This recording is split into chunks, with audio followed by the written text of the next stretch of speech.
और वृंदावन जो लोग गए होंगे, राधा रमन लाल जी का नाम तो सबने सुना ही होगा। और राधा रमन लाल के विषय में तो मैं वास्तव में मैं क्या ही कहूँ। यह तो ऐसा है कि जितना कहो उतना ही कम है। He is not treated as a god, he is like a lala, he is like our best friend. सबसे छोटा ठाकुर है, वृंदावन के सबसे छोटे, सबसे लाडले, सबसे दुलारे, और मैं व्यक्तिगत रूप से बोलूँ तो मेरे लिए तो सबसे सुंदर, मेरे को उनसे सुंदर वृंदावन में कुछ नहीं लगता। पूरे वृंदावन में नेत्र देखो उनके, ऐसे लगते मछली के आकार के, ऐसे सुंदर नेत्र हैं। जब भी तो कहते हैं कि छीन ले हंस के सबका ये मन, सखी रे मेरो राधा रमन। जो सबका मन छीन ले, सबका चैन हर ले, वो राधा रमन लाल है। जाके जादू भरे दो नयन, ऐसे लगता है मछली के आकार की दो आंखें, और ऐसे लगता है कि ठाकुर सिर्फ हम ही को निहार रहा है और हम ठाकुर को निहार रहे हैं। इतना सुंदर, इतना अद्भुत और इतना अलौकिक आनंद है राधा रमन लाल जी के प्रांगण का। वास्तव में उस रस के लिए, उस रस की बराबरी इस दुनिया में कहीं किसी और से नहीं है। इतना प्यारा, इतना मधुर है, इतना सुंदर, इतना मधुर विग्रह है। इतने प्यारे हैं हमारे लाल जी, और इतने छोटे से हैं कि उन्हें देखकर ऐसा लगता है मानो इन्हें तो गोद में उठा लेंगे। इतने छोटे लाला हैं वो। किसी के लिए सबसे अच्छा दोस्त है, किसी के लिए उसका बेटा है, किसी के लिए उसका जीवन है, और किसी के लिए अपना सब कुछ है। प्राण धन राधा रमन। और एक विशेषता है राधा रमन लाल की कि राधा रमन लाल एकमात्र ऐसे ठाकुर है जो कभी व्रत छोड़कर बाहर नहीं गए।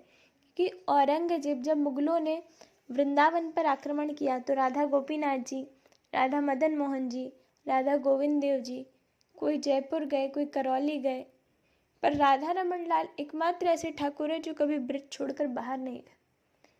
और राधा रमन लाल जी का प्रागट्य बड़ी सुंदर कथा है कि षड गोस्वामियों को चैतन्य महाप्रभु ने वृंदावन में नियुक्त किया था कि वृंदावन के मंदिरों को पुनः, वृंदावन खो सा गया था, वृंदावन के मंदिरों को पुनः जागृत करने के लिए, ढूंढने के लिए षड गोस्वामियों को नियुक्त किया गया।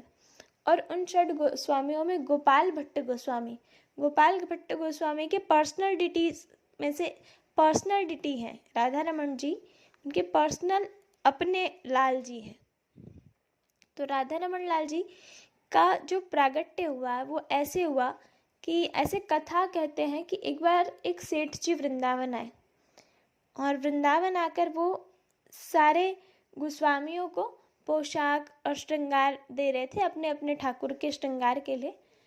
जब वो गोपाल भट्ट जी के पास आए तो उन्होंने कहा कि मैं इस पोशाक का, श्रृंगार का क्या करूँगा, क्योंकि मेरे पास तो ये 12 शालीग्राम है, तो मैं शालीग्राम जी को कैसे पोशाक पहनाऊंगा, क्या करूँगा, ये कुंडल वुंडल आप वापस ले जाओ। तो गोपाल भट्ट गोस्वामी जी रात में अपने शालीग्राम जी से कहते कि मेरा भी मन करता है कि जैसे मदन मोहन जी का श्रृंगार होता है, जैसे गोविंद देव जी का श्रृंगार होता है, कि मैं भी आपका श्रृंगार करूं। और सुबह जब यमुना तट पर अपनी शालीग्राम की पोटली को रखते हैं तो शालीग्राम जी से राधा रमन लाल का विग्रह प्रकट होता है, शालीग्राम से प्रकट है। तो राधा रमन लाल जी की ये विशेषता है कि राधा रमन लाल जी में राधा गोपीनाथ जी, राधा गोविंद देव जी और राधा मदन मोहन जी, अगर आप तीनों के दर्शन नहीं भी कर पाते हैं और राधा रमन लाल जी के दर्शन करते हैं तो आपको उन तीनों के दर्शन का फल राधा रमन लाल जी के प्रांगण से मिलता है। इसीलिए राधा रमन लाल जी व्रत जब भी जाओ, ये कथा के मैं कह रही हूँ, कथा हम लोग कथा के बाद वृंदावन जब भी जाएंगे, तो मैं तो हर बार जाती हूँ, बाकी आप लोग भी, जितने भी लोग इस पंडाल में बैठे हैं, जब भी व्रत जाओ ज़रूर राधा रमन लाल जी के दर्शन करना। राधा रमन लाल, वो वास्तव में वहाँ जाओ, उनका आनंद या उनका वर्णन कर सको मेरी तो इतनी औकात नहीं है। वो वहाँ जाकर ही उस रस को आप समझ सकते हो। इसलिए ज़रूर ज़रूर राधा रमन लाल जी के दर्शन करने जाइए।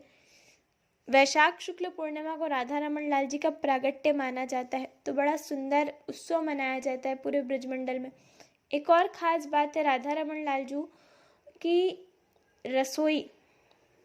राधा रमन लाल जी जब गोपाल भट्ट गोस्वामी ने मंत्रों से अग्नि प्रकट की थी, और वो अग्नि वो आज तक राधा रमन लाल जी की रसोई की अग्नि कभी ठंडी नहीं हुई है। वो निरंतर लगभग 477 या 478 वर्षों से वो अग्नि अविरत जल रही है। तो बहुत सुंदर और बहुत दिव्य दर्शन है ब्रजधाम का।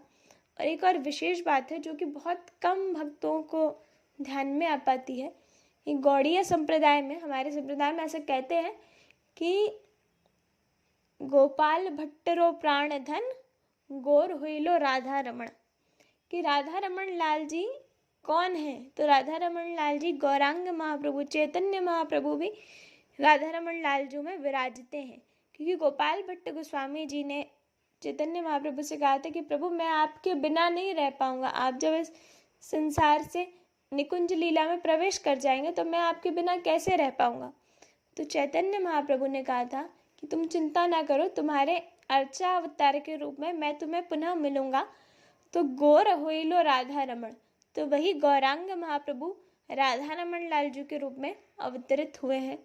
तो ऐसे अद्भुत अलौकिक आनंद को, वो परमानंद का साक्षात स्वरूप है, उसके दर्शन से वंचित न रहना। जब भी ब्रज जाओ तो जरूर जरूर राधा रमन लाल जी के दर्शन करना। और कहते हैं ना, जाके जादू भरे दो नयन, तो वास्तव में वो नेत्र दो जादू भरे ही हैं। उन जादू भरे नेत्रों को देखो तो ये दुनिया में आपको वो सुख कहीं नहीं मिल सकता, वो आनंद कहीं नहीं मिल सकता जो राधा रमन लाल जी में मिल सकता है। इसलिए ज़रूर से राधा रमन लाल जी एक बार होकर आइए।